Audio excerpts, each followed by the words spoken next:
Renaissance Soul.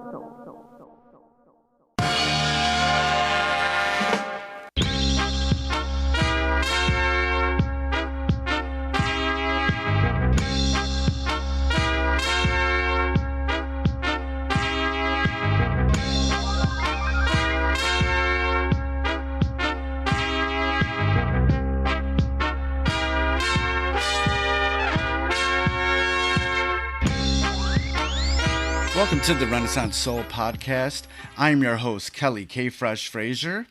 And for today's episode, we're going to take a deep dive into the Big Shoes album from Big Tone and DJ House Shoes. And for this episode, I was able to reach out to Big Tone so we can talk about the ins and outs of Big Shoes. And it was released back on June 7th of 2019 on House Shoes' own imprint, Street Corner Music. And joining us in this deep dive is Big Tone himself to talk about the collaborative album that he did with House Shoes, where their history together as both friends and collaborators shined through this album.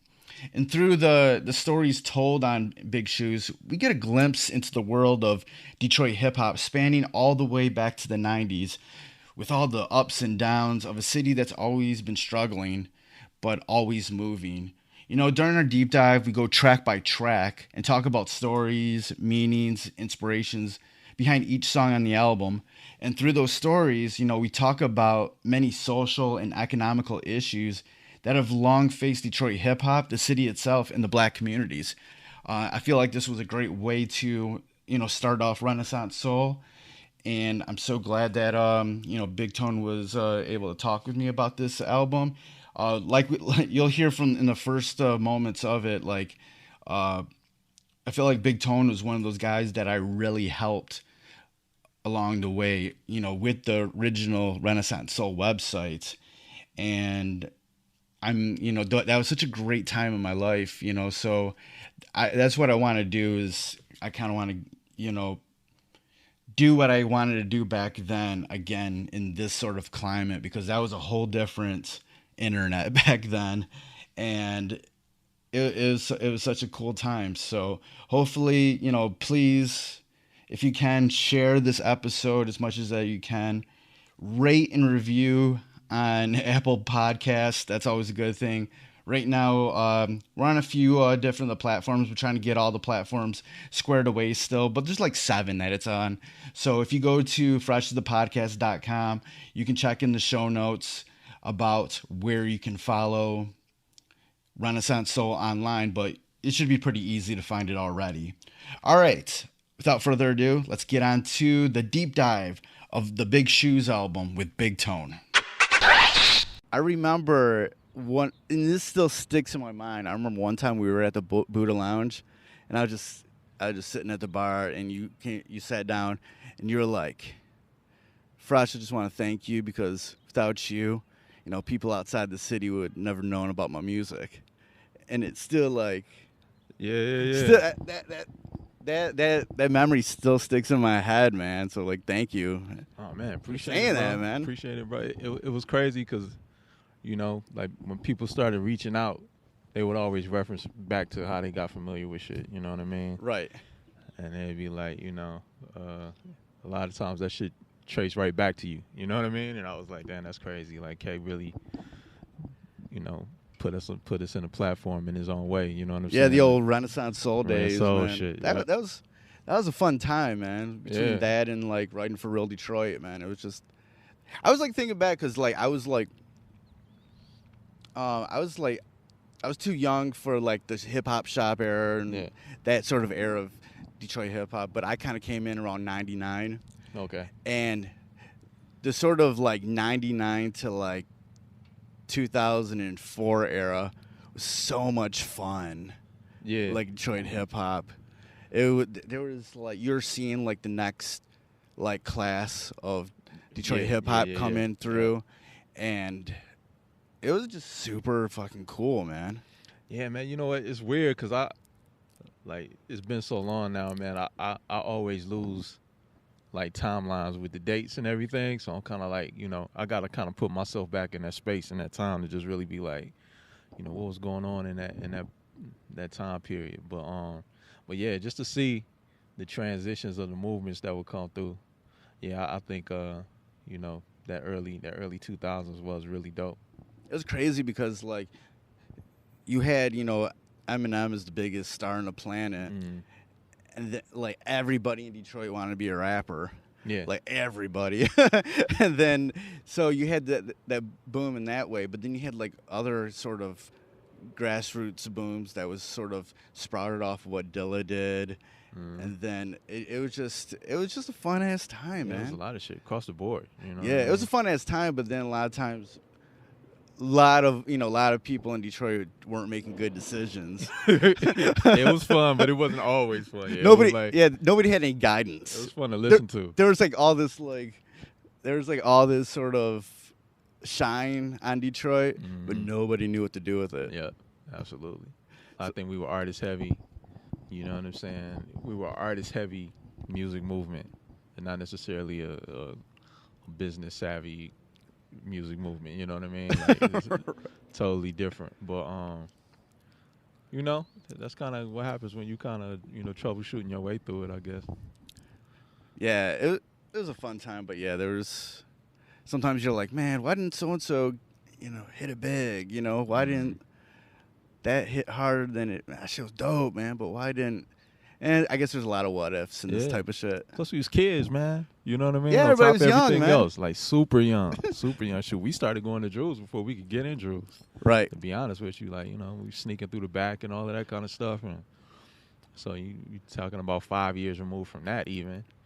We early 20s still, so it's like I think a lot of us were like just really young and trying to find our way through it and stay out of trouble at the same time and causing trouble at the same time. So you know what I mean? Like it was crazy. Crazy. So you have a new album out now, Big Shoes, a collaborative effort with House Shoes, and I just want to go track by track with this because the way Do it. the way you do this album, there's stories attached to everything. Mm. So I know I could just be like, we could just go off on tangents on like Yeah. everything this album has to show for. So let's start it off with the first song. It's called Autobiography. Yeah. Like talk about that. All right, so that was one of the first.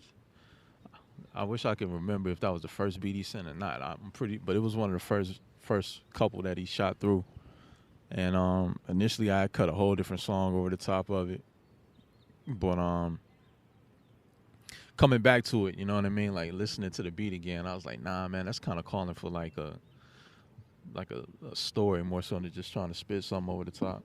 And just in the time space that we were working on the record, it was like it just kind of felt like the record was gonna be a timepiece in itself.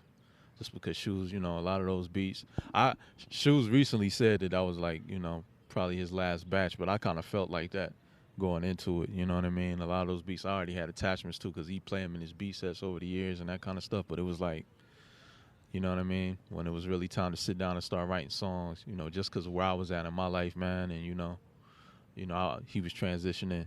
You know what I'm saying? In terms of making the label what it is and all of that, it was like, you know what, man, I kind of felt more of a personal investment in just kind of expressing, you know what I mean, the journey, man, because it's been a long, like for real, it's been a long time, bro. Like I ain't thought about it, but when you start talking about 15, 20 years, it's like, man, this is crazy.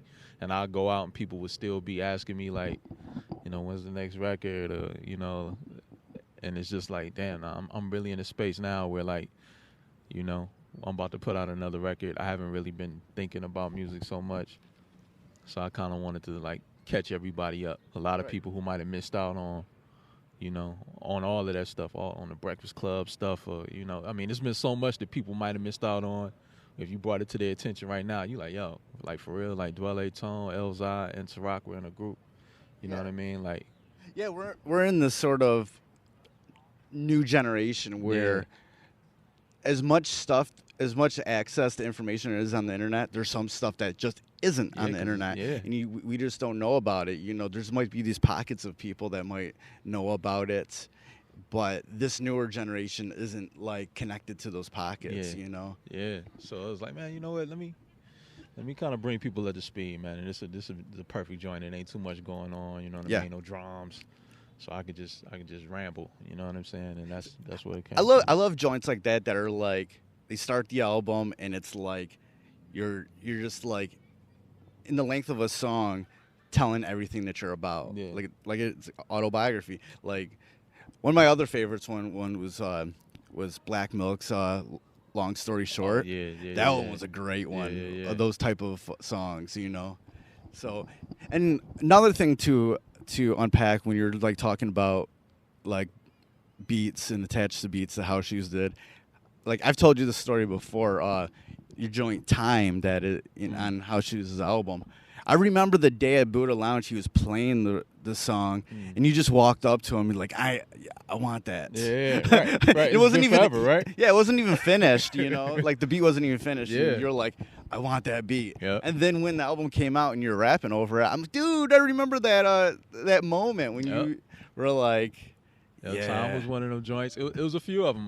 The Fly Away joint off the Big Shoes album. That was one that he would be playing like that periodically. So when he started like actually giving them to me, I was like, oh shit, okay, this is where we going. All right, bet. So that's like when we cut Time. Of course, I had that attachment to that joint. So when he kept it going, sent me a couple more, and it was those joints. I was like, all right, man. Like we still had no intention. It didn't really become an album till sometime down the line, but he knew I wanted to rhyme on them joints. You know what I mean? So it was like, Yeah, I know. I think at first you guys were just thinking about maybe doing an EP, a few joints or something. yeah, right. But then turned into a whole ass album. Mm-hmm. Yep. And another thing you kind of were talking about, you know, is like you're thinking about all this time has passed, you know. And it's funny, like I still go down. Like this happens anytime that I go downtown Detroit. Like I'll just run into somebody, whether I know them or not, and be like, "Yo, K Fresh, yo, like." I remember you from like being at St. Andrews or Alvin's or something. Mm. I'm like, oh shit, like, and it still happens to like today, you know. Yeah, And right. it's right. like it's kind of crazy, and then like it's kind of crazy about how that sort of time left a mark on the city and the people that were there. Yeah. You know, it's really kind of crazy. I mean, that's what art does, though. You know what I mean? Like art, it's kind of like a sign of the times for the community. So it's like, you know, people can go to a certain time period in their personal lives just by some artwork or by, you know what I mean, by a particular album or any of that kind of stuff. So it's like, you know, people had that attachment to things, man. And you know, if you were a part of it then, you know what I'm saying, for when the community grows, you still a part of it. You know what I mean? Just because of the contribution that you made as an artist. So that's a blessing, bro. Like it's crazy. And one more thing to unpack from what you just said. You were saying that like you'd be out and be like, yo, when's the next album coming out? And you said you weren't even really thinking about stuff, you know. And how does it feel now making music in comparison to those early years, or even like, you know, when you were making previous albums? Because on Facebook, probably within the past day, Finale was like, the moment I kind of like turned this back into a hobby, I started having more fun making music again. You know, what's your sort of feeling about making music now that you're older? You have a family, you have responsibilities. You tell me that you're, you know, you're redoing your house and Right. stuff. You know, how's it feel like making art? What's your mind state like making music these days? You know what? Like I think like when you strip it down without all the you know what I mean, Rap dreams. yeah, all the rap dreams and the trials and tribulations that go into it. Like we started out, like I tell people all the time, I used to only go to Drew's because they play local music and it's the perfect environment to, you know, get drunk and see a few girls and hear your shit play periodically. Yeah. That was the only reason that I really, you know, loved that place. So not the only reason, but you know, it was fellowship, but it was like that was the highlight, just to be able to be in a club setting and hear my music play periodically. It wasn't about, you know, trying to get a record deal or, you know, any of that kind of stuff. So I think that probably was the most innocent and fun time. And along the way, you know what I mean, like you start adding all the other things into it, and you know, I think a lot of lessons and getting jaded and all of that kind of stuff, it can take the fun out of it from you. And I think getting back to this space where like, now my family, like I'm blessed, man. I'm absolutely blessed as a father, as a husband, as a, uncle, as a brother, as a, so many other things in my life are just kind of blooming and blossoming. It allowed me to look back and really just see my craft as something that I enjoy doing. Nothing more, nothing less than that. I just enjoy making music. I go down in the basement, have a couple friends come over and we start rocking out, man. And it allows me to just put some stuff out, without any expectation, without thinking about the pressures of, trying to politic or, any of that kind of stuff, man. It's like, it's just fun. So, you know what I mean? Like, I'm having fun now. Like, I think once it stops being fun, it's time for me to, you know what I mean, chuck a deuce and find something else to get into. You know what I mean? Yeah, I think that happened with a lot of people where it just stopped being fun, They kind of had like expectations in their head that was kind of forced on them. Mm-hmm. Like, yo, I should be doing this. I should be this level. Man. Yeah. Fuck that dude. He ain't that hot, whatever. Yeah. And then just stops being fun, man, because all you're thinking about is the business side, And I think with like rap music and hip hop and all that, like that business side is so much pressure. Yeah, more so than other genres of music. Yeah, I mean, I think for one, plus for us, man, like this is such a blue collar town, man. Like to say you have especially during that time period, let's say like the mid to late 90s or the early 2000s, to make that decision and stand in conviction that you are about to be a recording artist. You know what I'm saying? Coming from Detroit, it's like, it's a far-fetched reality, man, that you got to figure out, like, pretty much on your own. Like, you have to figure that dynamic out. And I think, the frustrations of closed doors, you know what I mean, conflicts between, groups and artists and labels and all of that kind of stuff, man, it's like, it definitely stopped being fun. You know what I mean? For me personally, it stopped being fun. And I would actually go to the club and be having a horrible time, bro. Like, why go to the club and be, you know what I mean? Like, high, completely blown. Like, what's the point of coming down here, dog, if it's going to be like this? So, right. I've definitely been there too, man. I'm like, I don't even feel like being here, man. Why am I even here, dog? Right, like why? Like what? I could be sleeping. What's the point again? Right, for real. All right, let's get on to the next song on the album, High Velocity Part 1 and 2. Talk to me about that. I like to drive, and a lot of times I would just load beats up and drive and just listen to beats. That would be how I would pick beats, not from any particular person, but I just have a bunch of beats and just drive around. And the High Velocity joint, like the first part, the part 1, it's Havoc. You know what I mean? It kind of had like a Havoc, kind of like a road rage kind of thing for me. You know what I'm saying? It's like different emotions that I'm feeling when I'm behind the wheel or whatever. But that was one of them. Like, and I just kind of start painting these images of just kind of having road rage or whatever. And just kind of relating it to I think here in Detroit, potholes and all. Yeah, right. High-ass insurance for no reason. Like, we have road rage before we even, like, step in the car. Yeah, absolutely. Absolutely. And it's just one of them things, man. Like, I cut the first part 1 was actually supposed to be a song in itself. Like, it stops right there at the all emergent traffic boss down. That was it. And then Shoes was like, he had another joint he wanted me to do a part 2 to it. I'm like, part 2? Like, all right. And then I loaded that one up, and that one more so kind of sounds like Crash and Burn to me. You know what I mean? Like, yo, this is Crash and Burn. Like, the drums is like, it felt like a car sputtering almost. Like, so I was like, all right. So I kind of continue that concept, but then like Ride Till the Wheels Fall Off and try to make a story that coincides with riding till the wheels fall off, literally. You know what I'm saying? And paint that picture, and it turned out to be what it was. Word. Let's talk about From My Mouth to God's Ears. Yeah, it's weird, man. People people have some really interesting takes on that record, man, since it's come out.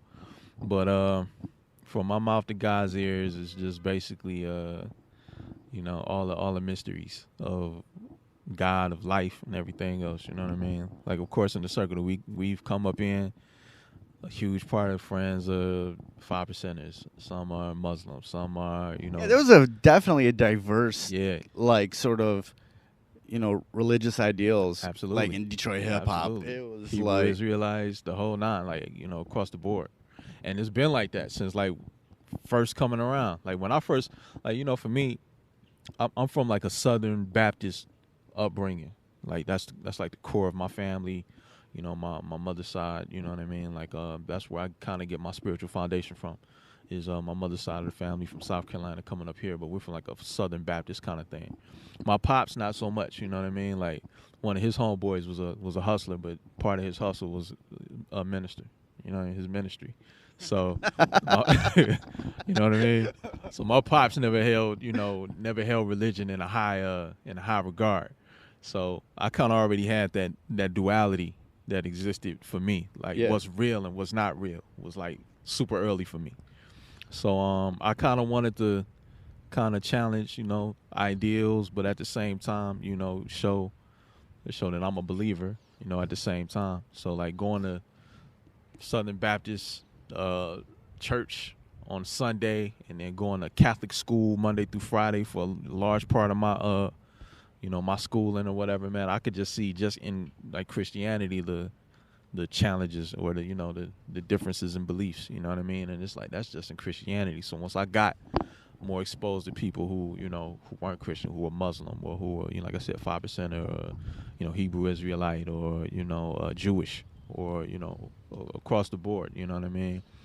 I kind of started seeing the commonalities, but at the same time the distinctions, and I just wanted to pose questions about that. You know what I mean? Like just pose questions about those ideals or things that I felt, reflected, true spiritual foundation, and things that I reflected, that I thought reflected just, a hustle, whether it's from a political standpoint or, things that this country was built on that's draped under the shroud of religion or whatever right. the case may be. You know what I mean?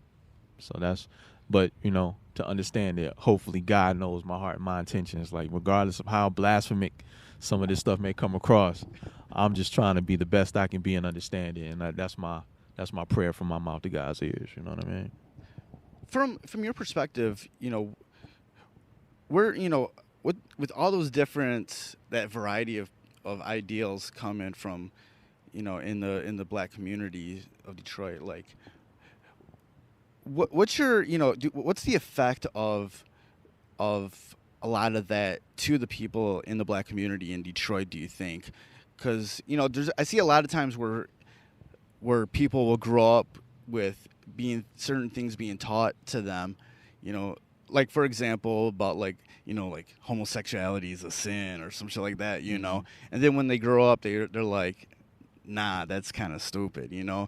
like, do you feel like there's anything about like whatever, doesn't matter what sort of faith someone believes in, that is holding back the black community at all in Detroit? Um, I think one thing about our people, man, is like when it comes to life and love and God, um, we'll die for that. You know what I mean? Like for real. So as a parent trying to teach their child what they believe is right and good and whole for their spirit and their soul, um, they're able to connect with their child in a way that a child will be totally open to that information. Now, as you grow up and you start learning that some of that stuff is not only not true, but some of it is just blatant lie. You know what I mean? I think, you start getting more protective of what you open yourself up to. You start getting, more driven and focused in, what your truth is. You know what I mean? And so I think, you know, the gloves come off, man. You stop handling stuff so delicately, and you you got to stand in conviction about what you about, regardless of what it looks like or what other people may feel or whatever the case may be. But at the same time, in the back of your mind somewhere, there's this little that programming. It was what it was since you was a baby, man. So it's like, what if I'm wrong? You know what I mean? So I think a lot of people are always conflicted. Like, you know, me and my sister talk about this all the time. Like, you know, like you know, the how crippling, you know, religion can be in that way, because, you know, you might not identify with that as your truth. You might have never identified with it as your truth, and you might have found something that is totally more reflective, and it resonates with you as truth completely. But the fear of that damnation, and you know what I mean, being, you know, eternally, you know, placed in a hell, so to speak, or, you know, any of that has been preached to you for countless years and has been thrown at you in cliche, and you know, there's scripture, you know, all of that uh, preaches these ideals and images, right, man, that you cannot disconnect yourself from. You know what I mean? It's always there. So it's like, you know, like I do believe you gotta watch what you feed your conscious mind, but you know, our conscious minds were fed this from the time that we were conceived. So it's like, how do you totally rid that out of your system and be who you know, or be who you feel you need to be, without having that be the deciding factor in it. Right. It's hard, and you know, straight up. All right, the next joint is King Shit. Yeah, it sounds like a Detroit rap name of a song. All right. Especially with Denmark on it. Yeah. Denmark Vesey. Honestly, I don't know. That was just really just that's after we had gotten to a nice little groove with the record, and you know, Shoes just was throwing joints my way, and I was just kind of like, yo, let's just kind of, you know, just kind of go with it. And you know, you ever engaged with Vesey on the phone, or like on the email or text or anything like that? I've not in those ways, but I've like talked to him like face to face and stuff.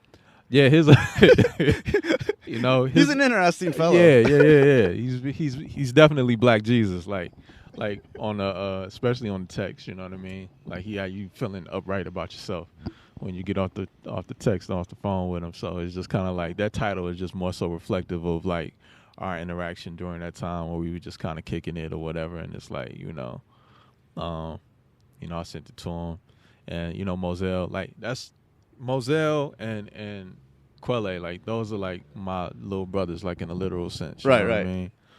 Like my god brother Al is their uncle. And see, when I think about like you four guys, like I could literally think you guys were like blood. Like, yeah, because it pretty much is. Like yeah, for real, it pretty much is like that. Like I said, like my god brother is Moselle and Quelle's uncle, and we basically grew up together. You know what I mean? Like I don't know them. I can't remember life without, you know, prior. You know what I mean? Prior to them. You know what I mean? Like those have been my, like, some of my closest people to me for that time. Not Denmark for the most part. Denmark kind of came later. Like I met Denmark, you know, in the 2000s. Yeah. But you know, it's kindred spirit though. You know what I mean? It feels like it still feels the same way. So it's like, you know, I think a lot of people say the same thing. Like, I thought y'all were like blood, and I'm like, nah, we not blood, but it might as well be. You know, sure, yeah. Might as well be. Like spending, you know, like we slept in the same bedroom as kids for summers, you know, summers and summers and summers. Like it just been like that. You know what I mean? And so yeah, you know, that's why we kind of like usual suspects in a lot of ways when music would come out. Like yeah. Like people would ask me about the features. I'm like, there ain't features. You know what I mean? Like that's just Quelle. It's just I mean? That's my brother. Yeah, like that's what we do. It's kind of easy breezy. You know? Let's talk more about that. Like just the importance of having those people in your life that are just, they might not be blood, but that's family. Like you won't even second guess it. That's family. You know. Well, you know what's from your perspective, what's the importance of that? It's huge, man. Like, you know, everybody, honestly, like everybody would, you know, everybody that's blood ain't necessarily family, and everybody that's family ain't necessarily blood. You know what I mean? And, you know, with them, it don't matter how much time has elapsed, you know, we could, be living our lives, and like even now, totally separate spaces in the world or whatever, and it's been like that forever, even when I wasn't here, or vice versa.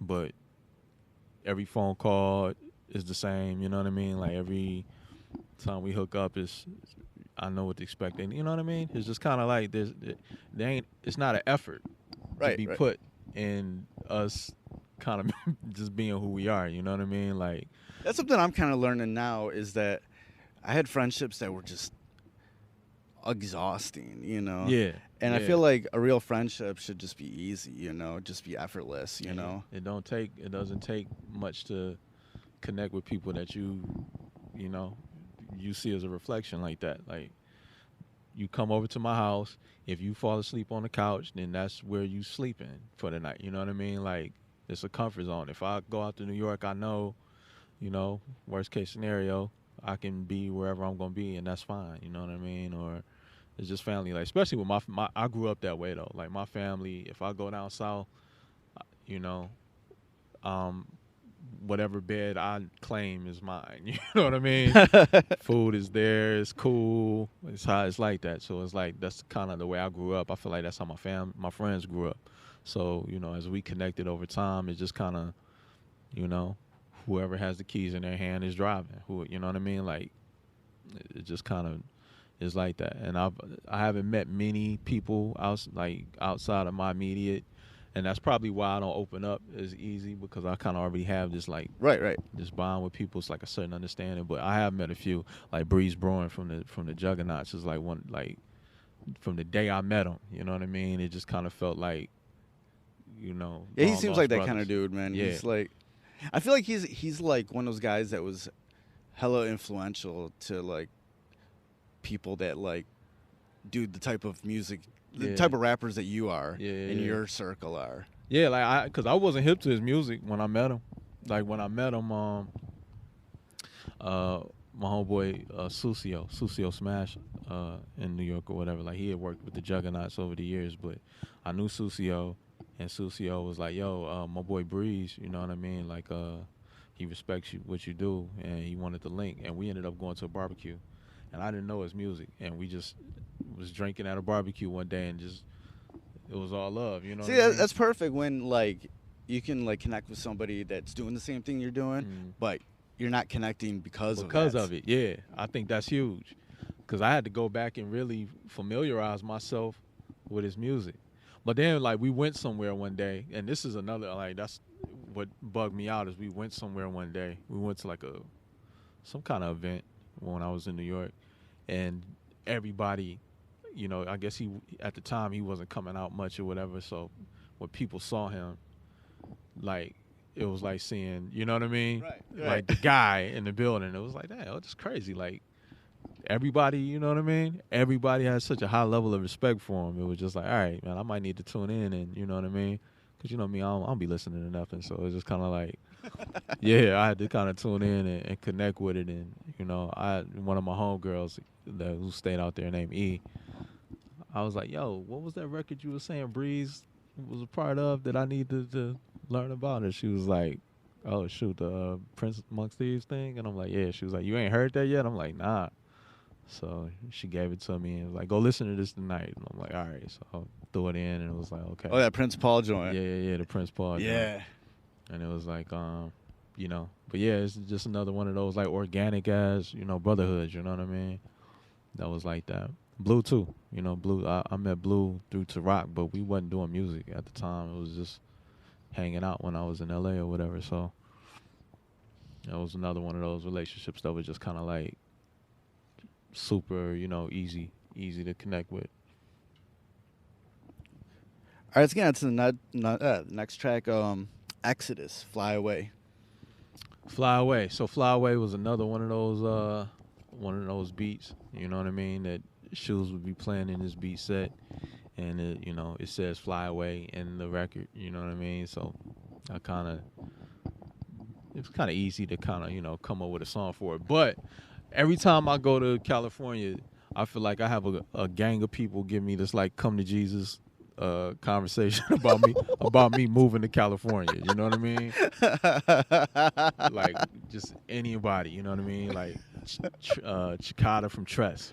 He was like one of the first people to be like, so when are you moving to California? I'm like, dog, moving to California, okay. I haven't really wrapped my brain around that, but at different points in times, just, over the years. This has been like over the years, whether it was Kareem or Tarak or, Imani from Farside or like, people who I got great relationships with that have spent that time out there or whatever.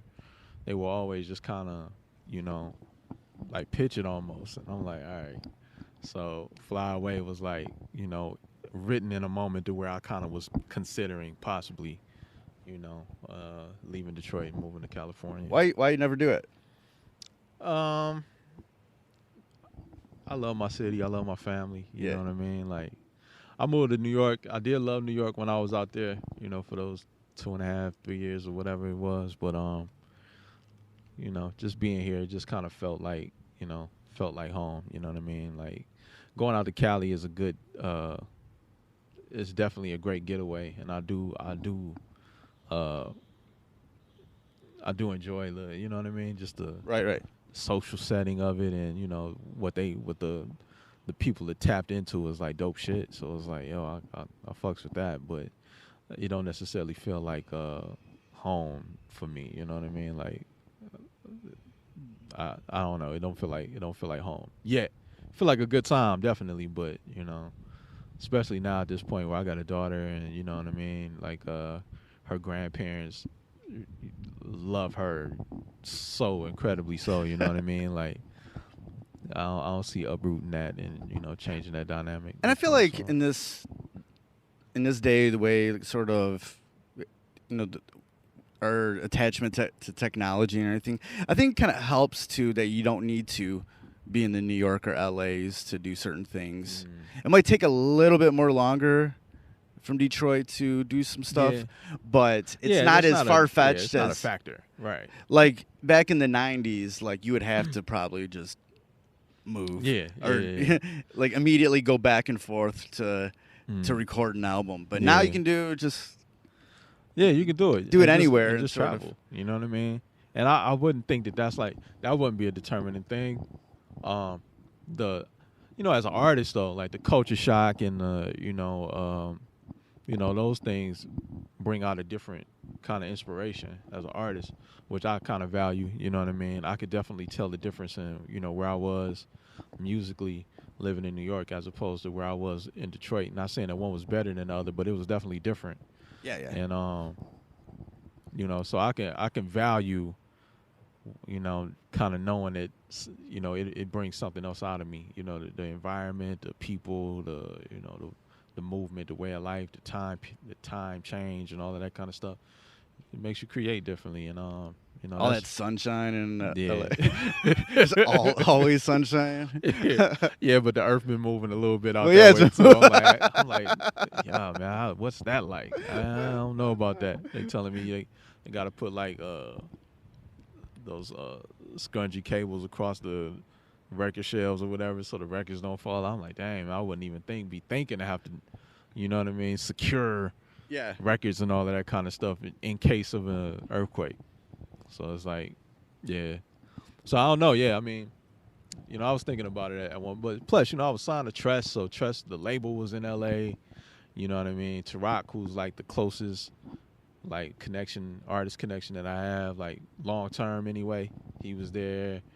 You know what I mean? Me and Blue were kind of like, connected pretty heavily. And then I met Imani from Farside, and me and Imani had been talking like regularly. He was giving me a lot of OG wisdom. Shoes was out there. Kareem had mentioned it a while back. Dilla had actually mentioned it at one point in time a while back. So it was just kind of like California, but, that would be the only reason. You know what I mean? Like in terms of like family and everything else. Yeah. That's Detroit, man. I got, I think with certain people, though, that actually made the move, like, you could understand their... Yeah, it made sense. Like, someone like Dilla, like, there was a lot of, like, he needed to it's different, bro. It's totally different with him. Like, the Detroit hip-hop scene was just kind of just bugging him.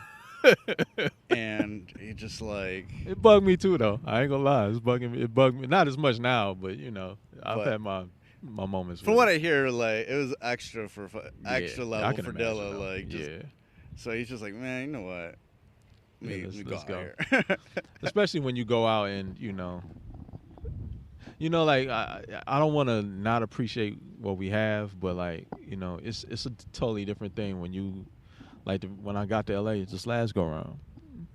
I went straight from the airport to a dope Blue and Exile show, and they let me do what I wanted to do. You know what I mean? Come out on stage and just like literally straight from the airport, bro. Like we were trying to figure out what song, what was happening, Right. what we're gonna do, and it's just kind of like, and I know it's just the novelty of it though, because I'm not a part of the community, so the embrace is just kind of like I'm pretty sure they don't do that for each other all the time for years. You know what I mean? But it's refreshing to be able to kind of like hop off in an environment like that and have people embrace what it is that you're doing and introduce you to a certain level of what I mean of listener, of audience, of even participants in the community or whatever, man. It's just kind of like, all right, that's I appreciate that. All right, let's talk about the next joint on the album, No Guest List. No guest list. What's annoying is like when you invite people out to something and they're always asking you how much it is at the door, dog. Like it's like people who like I know as soon as they find out about something, they're gonna ask me about how much it is at the door. It's like, bro, man, at the end of the day, man, like I'm not doing an event where it's $30 or $20. It's going to be like in that $8, $10 range. Like, what difference does it make if you really support it? We've been gonna support at this juncture, man. Like, man, if you like something, man, if you about something, if you feel like you're a representative of it, man, at no point in time should $15 be a deciding factor on whether or not you're gonna be a participant in that shit. So it's just like no guest list is kind of in that space where it's like, yo, I'm not.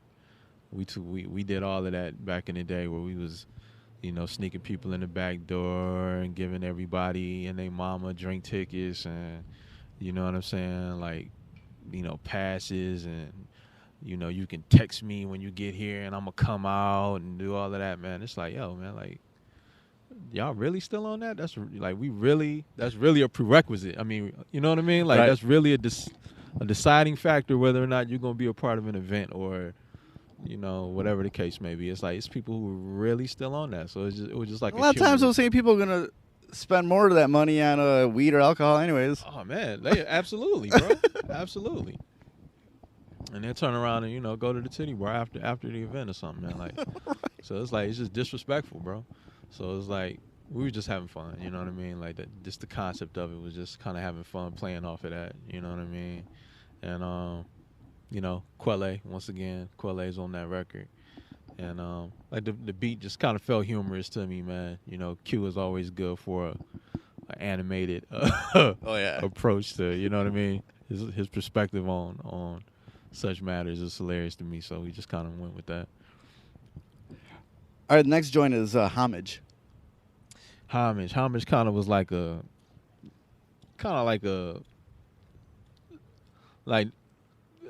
what wasn't said on the autobiography joint was more so I kind of wanted to speak to on the Homage joint. Like I remember those times, like even with like I was saying with even the first line on that record where it's like I remember being upstairs at Drew's, sitting in that chair watching shoes spin and being the only one in the room. I remember going to St. Andrews and they had moved Shoes' thing to the upstairs as opposed to the main floor.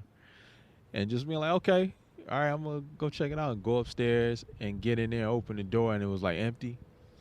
You know what I'm saying? And they had this little like Tony Montana chair sitting in the, in the corner or whatever, and just kind of sitting down and being like, yo, like there's nobody in here. And periodically the people from downstairs would come up. Yeah, I experienced that open too. The window. That's what I'm saying. Like people who know, like this is a real thing, bro. Like I knew that line as soon as I'm like, yeah, I know that. Yeah, it was I always had conversations with people about that.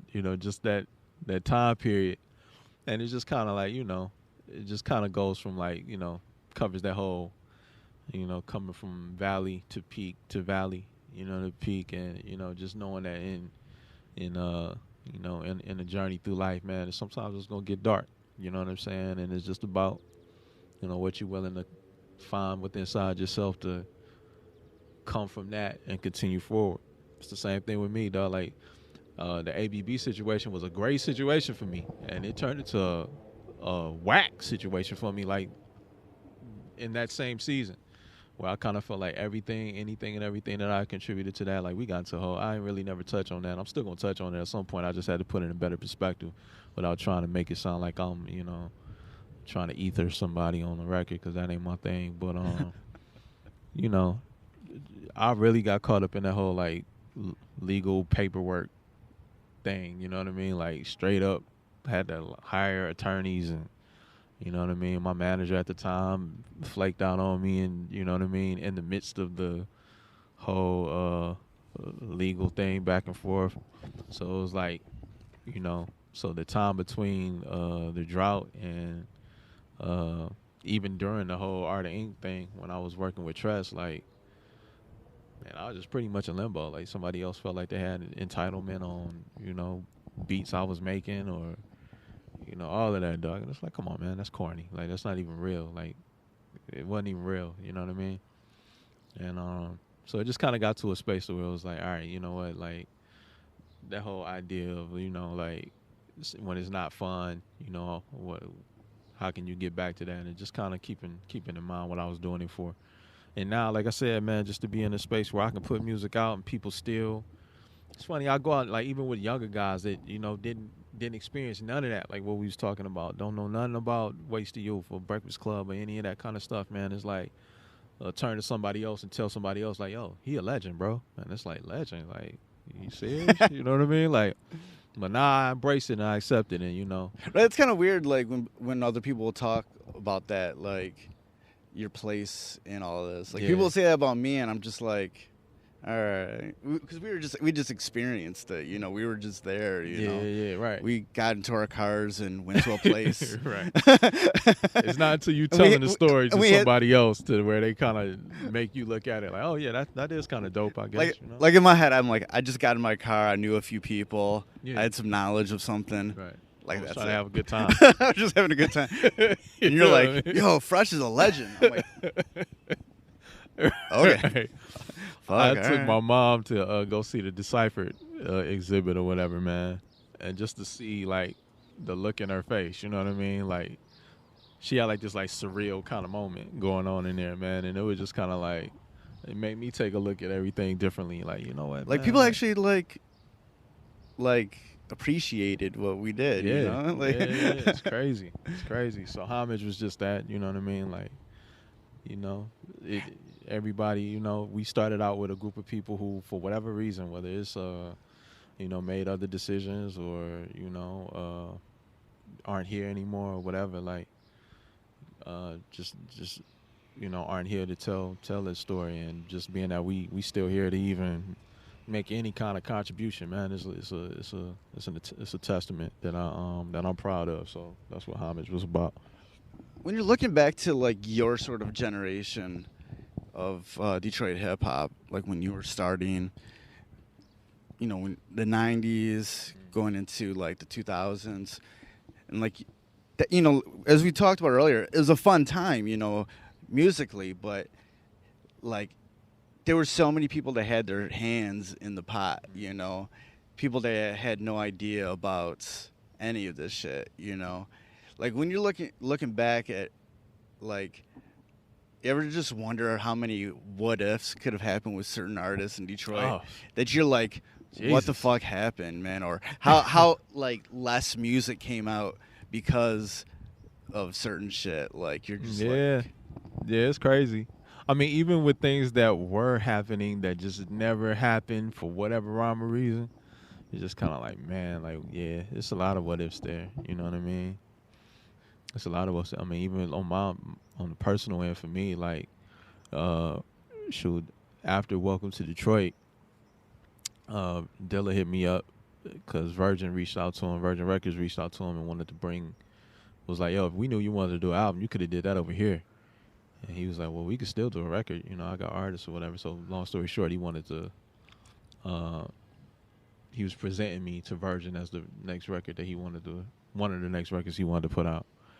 So I ended up taking him all my ADATs and DATs and whatever I had. He wanted to remix a bunch of it, and we was going to cut a bunch of new stuff. And then, like, after that, MCA tapped in, and he hit me up like, yo, let's change the plan, bro. Like, I just got a label deal. And it was like, I mean, just in the whole idea of what McNasty was going to be, you know what I mean, in itself. Like, it's a bunch of those little kind of stories, like man, yeah, it's a lot of crazy things that could have happened, you know what I mean? But everything happens for a reason, I guess, you know what I mean? And, you know, if not for them not happening, we might not have a J-Lid record, or, you know what I mean? Or the things that did kind of happen after the fact, so. But yeah, it's a lot of what ifs, man. You know what I mean? And then, you know, like you say, like a lot of I think that whole, like, when hip hop became a money grab, I feel like when people start seeing like all the millions and gajillions of dollars that were accessible, people were trying to make situations to where they could, you know, financially benefit from it without necessarily having an attachment to the culture, the music, or nothing like that. You know what I mean? It just was trying to. There's a lot of rappers in Detroit, man, early 2000s. Yeah. A lot. A lot of wrapped vans. Yeah. Vans and everything else, bro. Like SUVs and luxury vehicles and all kind of stuff, bro. It's like, yeah, absolutely.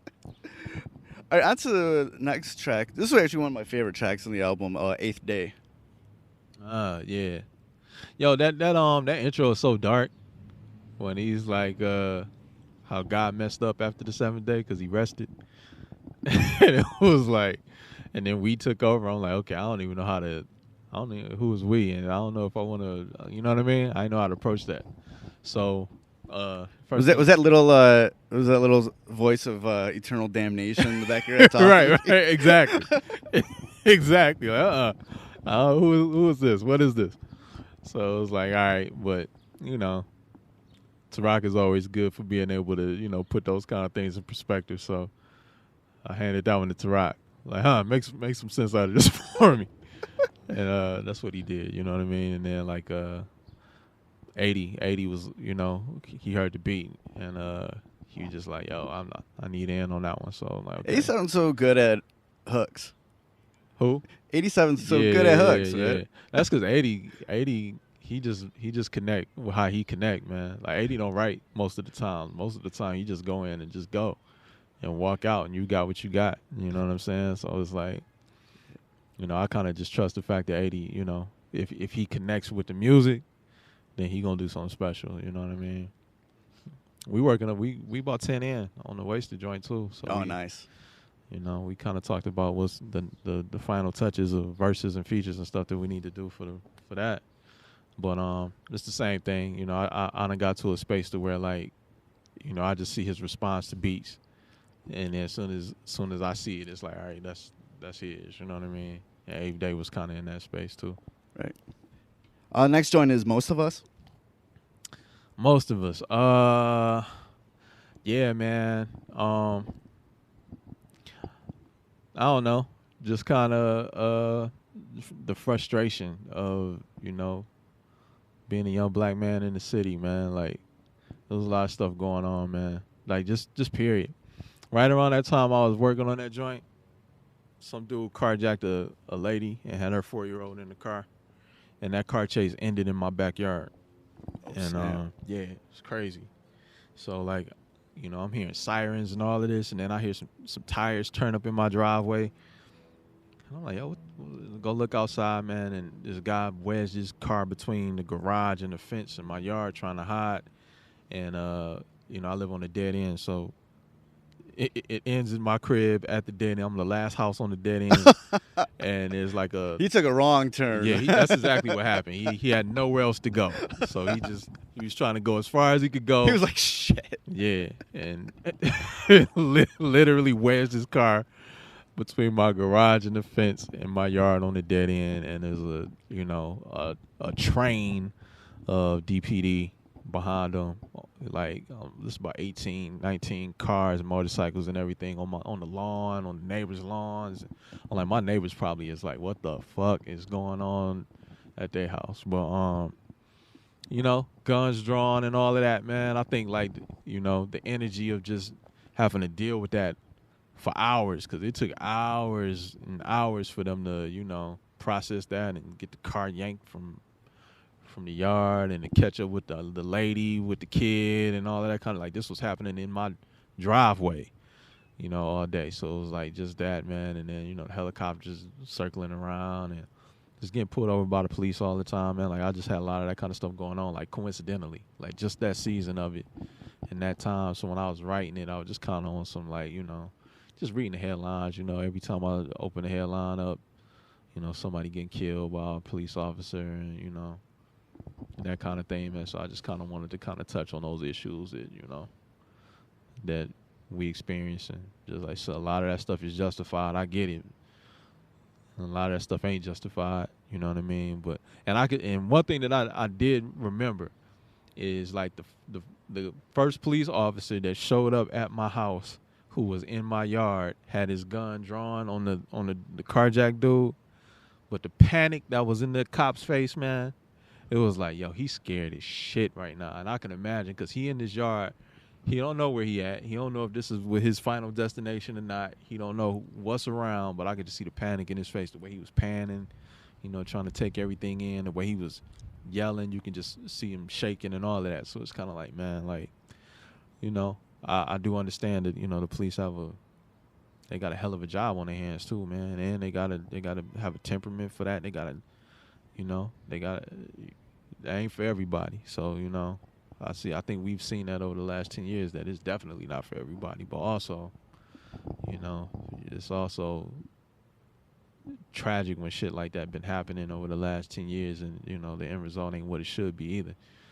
And it's like, so I just kind of was touching on those ideals, you know what I mean, in the record. And then a bunch of other stuff started coming out about hip-hop and, the images that we depict and the roles that we play, and, the nature of what the culture looks like and feels like right now and all of that shit. So most of us is just that, like, stereotypes. Most of us, you know what I mean? Like, they categorize most of us as certain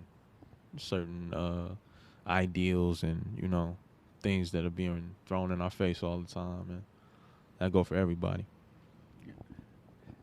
And in Detroit in particular, definitely they've been like revitalizing downtown. Mm-hmm. There's all sorts of just different stuff going on in different neighborhoods.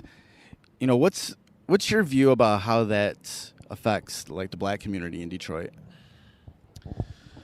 Man, I got mixed emotions on it, bro, because it's like, I definitely think it changed for the better in a lot of ways. You know what I mean? Like just the energy, just the, making use of property and, opening doors and opportunities. There's a lot of doors and opportunities for people who want to do something, you know what I mean? So that's beautiful. You know what I'm saying? But I definitely know that there's a push, to, to make it only accessible for certain people, you know what I mean? Like, just because at some point, those who could afford it can't afford it. Those who want to afford it can't afford it. You know what I mean? Like, it just gets to that place. But I can also remember times, and some of this shit probably still going on if you look into it, where you could buy a whole block in Detroit for like $300 or some crazy shit. You know what I mean? Like, so it was like literally. We might have to pay that water bill or property taxes, or you might not even know who actually owns it. Yeah, right. And you get no cooperation on deeds and none of that kind of shit when you go downtown. But even considering though, I used to literally see a sign, and it might not be any houses. It might just be land at that point, but it'll be like block for sale. You know what I mean? I remember when they would do auctions on cribs, for like starting at $1 and shit like that. So it's like, I think, there's a lot of missed opportunities that us as black people miss out on, just to become a homeowner, or, you know what I mean? Just to kind of, do more. You know what I mean? Be more accountable. You know what I'm saying? But How do you feel like you've been like accountable within the city? You know, is there anything that you do just to like feel like you're doing this for the city of Detroit? For the city, I can't say that I ain't. You know, like I said, soapbox ain't for me. So a lot of times I'm just venting. But I think for me, at any point in time, if anybody has an idea for how I can be involved or what I can do to be involved, or it's open the door for me to be a participant in any movement, you know, I show up and I'm there and I give my ideas, and you know, at the very least I'll make my presence felt. You know what I mean? I think a lot of times it's just that, or bringing a circle of people around that, even if I'm not the one to be the resource to talk to about it, I kind of know who might be a better option, and just kind of make those introductions. I think a lot of times it's just about, you know, make an effort just to be a part of the conversation. You know what I mean? Everything starts with a conversation. You know what I mean? So I think I've always had my door open. I always, like, especially musically and artistically, like I feel like I'm proud to say, you know, in a lot of important things that have happened, I was one of the first people that was reached out to as a participant for it. So, you know, because you're one of the greatest MCs from Detroit ever. I know you're gonna be humble about it, but you know, I'm accepting that now. You know, and I'm actually proud of it now because I know like the window's closing on it. So it's like, hell yeah, I can say this. You make it so you make it so like effortless. Like, I'm just sitting there and like, man, this dude really makes it. Yeah, you know what, man? It's a blessing, man. I look at it like I've been doing this since I was like 9 or 10, man. You know what I mean? And like the approach to actually writing it ain't changed that much. It's always kind of been as natural for me as it is. So it's like, you know, kind of being in a space though where I become, and at some point I got a little more conscious about what it is I was saying, and that was a eye opener for me, and it kind of made me kind of fall back a little bit. Because typically speaking, like, my ignorant ratchet shit was the funniest shit to do. But I got to a space where I got uncomfortable with saying that kind of stuff. Or, you know what I mean? Like, people will want me to perform certain records, and I could see how, you know, I was just kind of like, ugh, you know, cut that off. You know what I mean? Like, let's go to the next joint. You know what I'm saying? Like, I started seeing myself kind of grow in that way. And when people still having a fondness and an attachment to that music, it always kind of had me in the space with it. But nah, yeah, I appreciate it though, man. You know, I definitely have gotten to a space though where I, you know, you know, as the generations change, even the younger players that have come through have always kind of gave me that salute that I'm one of the guys that they feel like is that guy. So, you know, I feel like that hasn't changed. It's been like that for some time, and you know, God willing, it ain't gonna change no time soon. So I take it now. Right. I'm thinking about, and I got this idea from this guy Jamie Josta from the hardcore metal band Hatebreed. On his podcast, he'll do like the top 50 of something. Like recently, he did like the top 50 hardest like death metal tracks. Okay. And he spanned it over 5 episodes. I'm thinking I might do like the top 50 like freshest like Detroit hip hop rap tracks. Oh shit. Like, okay. But like, really no rules, but what I'm going to I'm going to kind of ignore, or maybe not hold so much weight in, is like popularity, record sales, like kind of consensus amongst.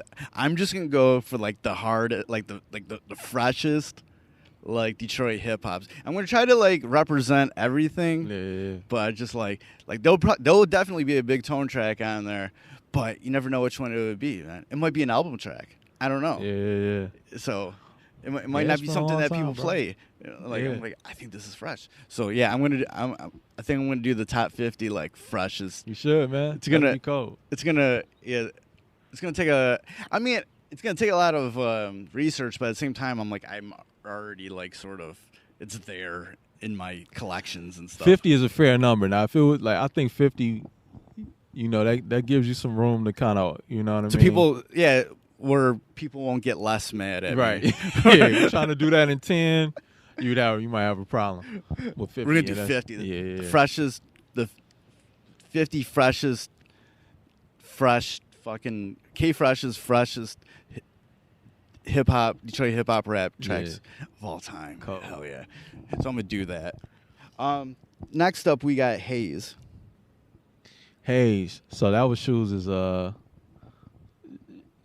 kind of had already thrown that in there. So Jametta, who I recently had a chance to meet, beautiful soul, man. It was great to finally have met her. But they had this song already. That was a song that she had, and they just took the verses off of them and gave it to me. So it was like, all right, Hayes, weed smoke. That's easy breezy, you know what I mean? Like, you know, my best smoking partner is my wife, so you know what I mean. Like, you know, she's definitely you know, pro medicinal marijuana person or whatever. So it's like just in my learning over the last few years, you know what I'm saying. It just we smoke, you know what I mean. We smoke. Simple, easy breezy song about being around the house smoking with my lady. And you know, Jametta set it up so perfect, you know what I'm saying, with the hook. So it just is what it is. Hayes ain't my preference though. I'm more of a sour diesel dude, but you know, it is what it is. Good times. All right, the next one's a Beautiful Mind. Beautiful Mind. So yeah, just me and Blue. Yeah, me and Blue. um I think a lot of times, you know, like music is therapeutic for me. You know what I'm saying? And even with this record, like this record has been like just a therapeutic release. You know what I'm saying? And I kind of feel like the music that Blue had released up until, you know, this point that it really resonated with me was I'm sure it was like therapeutic stuff for him. You know what I mean? Like, you know, the Below the Heavens album was still to this day is like, you know, one of the most defining pieces of art for me, like, period. You know what I mean? And just listening to the what he put into his songs, you know what I'm saying? It just kind of like, I kind of felt like we share like a commonality in that way. So, you know, that was kind of like the song that I knew that he was going to be a part of. And I remember when he did the double XL thing, like, so the line at the beginning, my brother once told a magazine writer that me and Jay Elect made hip hop's future brighter. When he did the double XL thing, I was like super geek for him. Like, yeah, he was doing the freshman year thing. You know, I opened it up. The quote out of the article, like as soon as you open it up and you see his picture, the quote is like, "What's next for hip hop?" He was like, "Jay Electronica and Big Tone." And I was like, damn, that's crazy. You know what I mean? Like, for that to be the first thing that you see when you open it up or whatever. It's like, you know, Jay Electronica makes sense for a lot more people than, you know what I mean? Like, who the fuck is Big Tone? You know what I mean? Like, what is that? But, like, you know, that just says a lot to, you know, how the homie, you know, was acknowledging me. And, you know, it definitely put a battery in my back for that season. So it was like, and that was like a tough time for me too, like musically. So it was like anybody who was like, you know, like encouraging me and all of that, man, like, it was really appreciated. And that was the one thing about Blue that kind of carried, you know. It was one of the things that, you know, I always appreciated him for, was like being a champion for my shit. So when we got into that song, that was just me and him kind of going back and forth. I got 2 verses though. He got 1 verse. It was gonna be 1 and 1, but Shoes was like, do a third because it was too short. And, you know, I'm like, man, Shoes is always good for adding something additional. That it worked though. You know, I can't front, but you know, one of my favorite joints too. And the final song on the album is True Story. True Story. We was just waiting on the outro. Shoes wanted the outro, and I felt like you got autobiography at the beginning, and you got homage in the middle. And then True Story just kind of summarized like everything up to that point. So I just kind of documented how the album started from the point in time we did Time to when we turned it over. You know what I'm saying? So the mixing, we mixed the record like 3 times, and, you know, I made reference to Mo Dirty. Mo Dirty was supposed to be on the album too. He was on the Time. I had a remix to Time with Mo Dirty and Sean Jackson that never came out. and Mo Dirty killed it. And I did some joints for.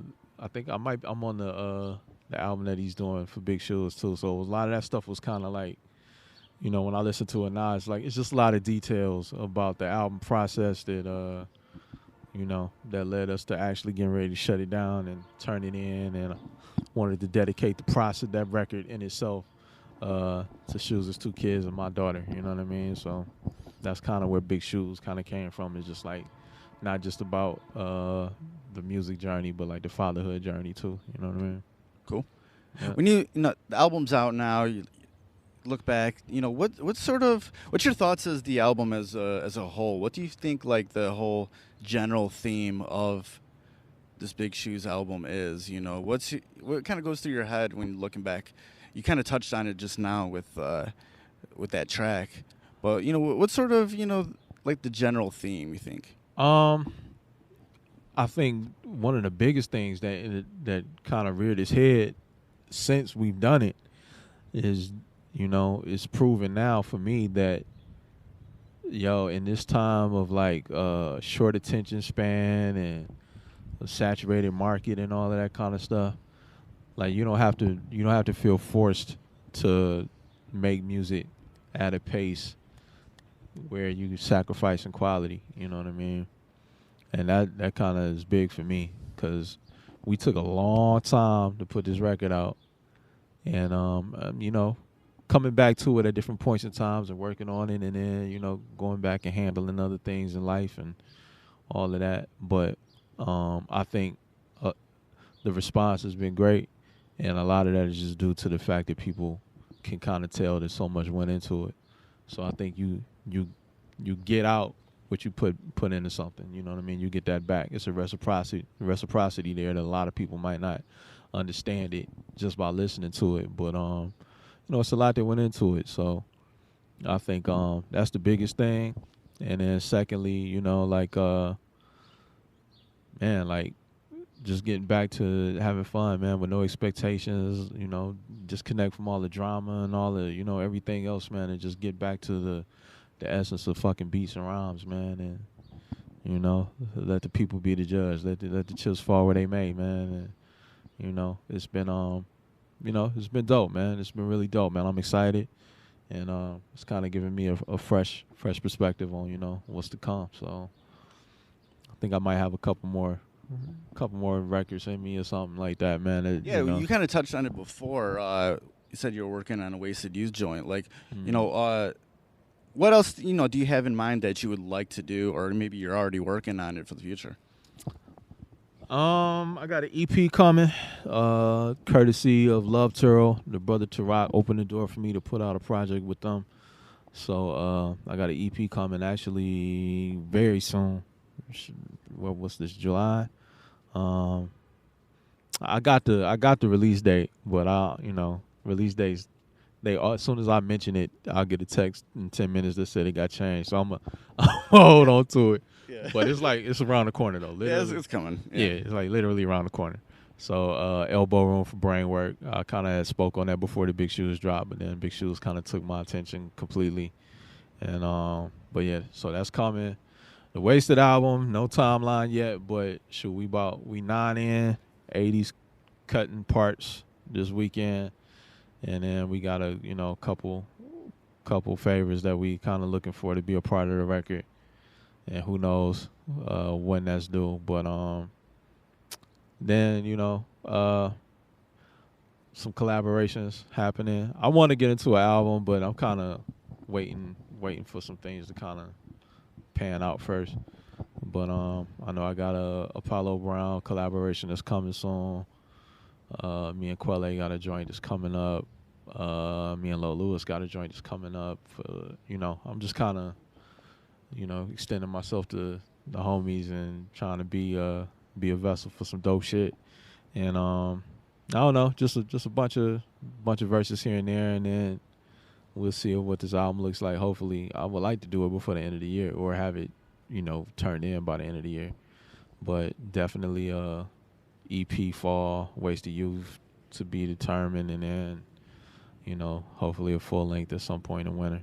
But and then I'm kind of working on uh, uh, more of a legacy project for myself, which is like a recording studio, creative development center Okay, sweet. that I just kind of locked in an investor who's super on board with whatever it is I want to do. So we just kind of working out the particulars and figuring out what's happening with that. Like I'm in part of this Motor City Match thing too that might be happening. So we'll see. Either way though, like I want the lab up like by the spring. So Awesome.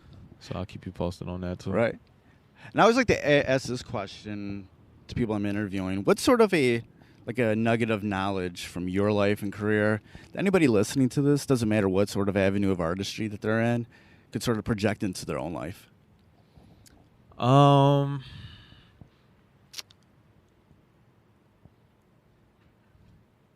Have conviction about what it is you're doing and have tunnel vision in that way where you know don't allow others' opinions or don't allow the illusion of things to get you to sway from what's like principally supposed to be. You know what I mean? That's the biggest thing for me, because in the times where I've allowed like a lot of people around you, even though they have love for you and they want the best thing for you, might not be telling you what's the best thing for you. It's just their perception of what that is. Right.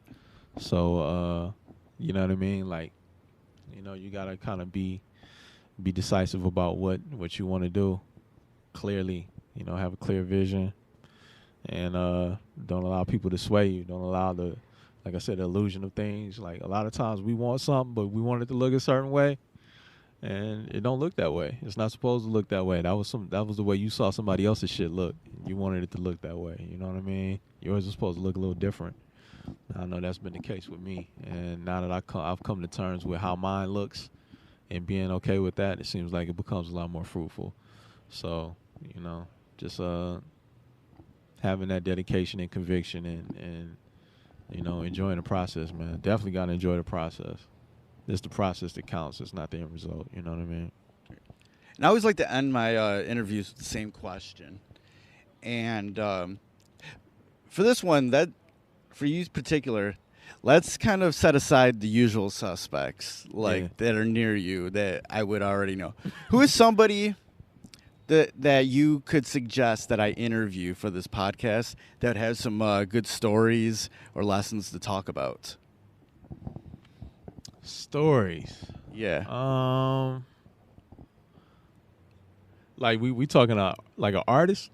It could be anybody. Or just anybody. It could be anybody. It doesn't have to be another rapper or anything, or just I like having people from different parts of pop culture and stuff on the podcast.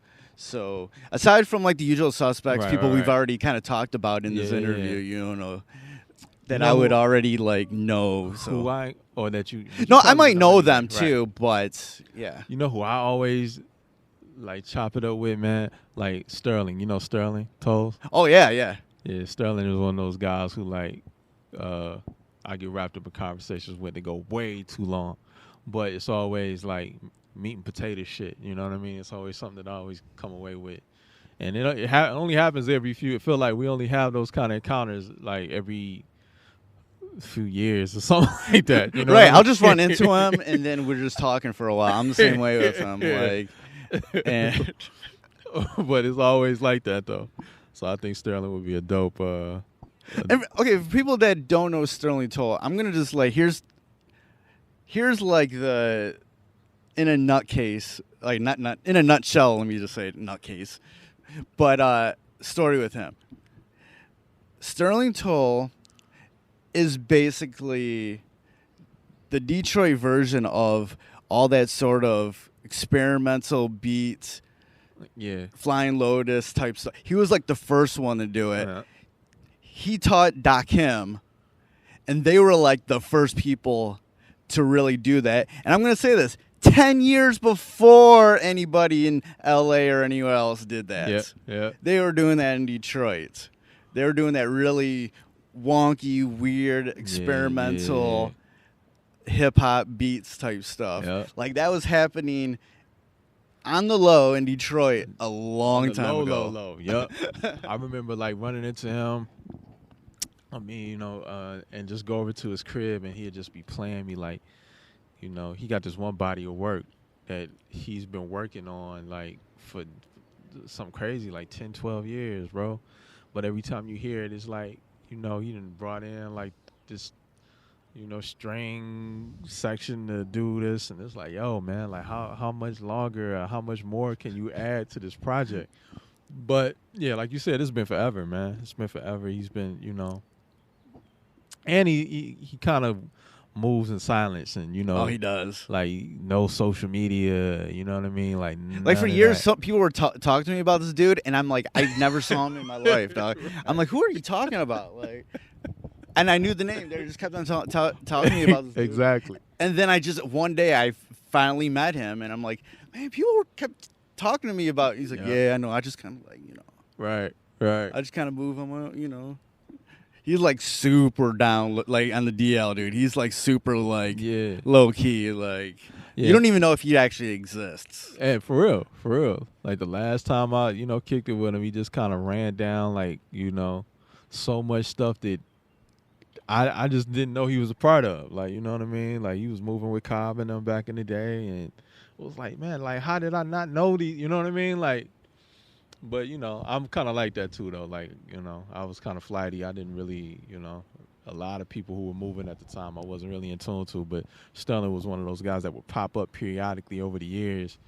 And, And he's like super down with the community. Yeah, dude. like everybody. He's like the first one out for any sort of community gathering, activist sort of thing, dude. He's like down. Yep. Like that's where you'll the see youth him too. Like it was the young people too. You always like, I got this young kid I need you to meet, and yada yada yada. It's like Sterling is always like connected and making himself making himself accessible to the right things, man. So I think he's always good for conversation. Yeah, I would tune into that. I'll tune into that, no doubt. All right, cool. It's been great talking with you, catching up with you.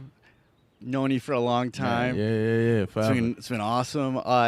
Before we get out here, where can people go online to get more information about what you're up to, the Big Shoes album, anything else you want to plug? Yeah, Anthony Large 313 on all platforms, Instagram, Twitter, and that's for the most part just on the social media stuff. You can find any links to any projects right there.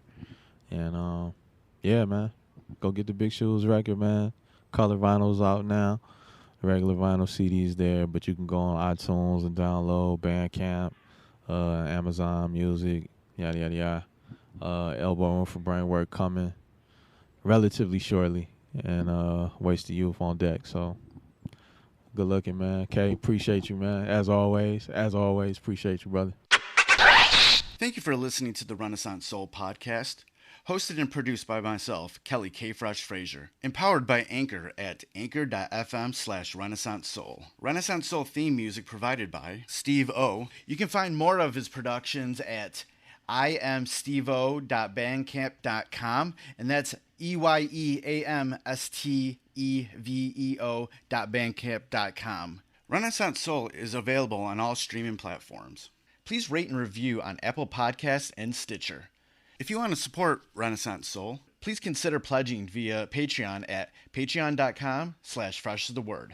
Follow Renaissance Soul on social media on Instagram at RenSoulPodcast and on Twitter at RenSoulPod. And join the Facebook group at facebook.com/groups/freshastheword. And for more information on Renaissance Soul, visit freshasthepodcast.com. Thank you for listening and your support. Goodbye and good night. Renaissance Soul.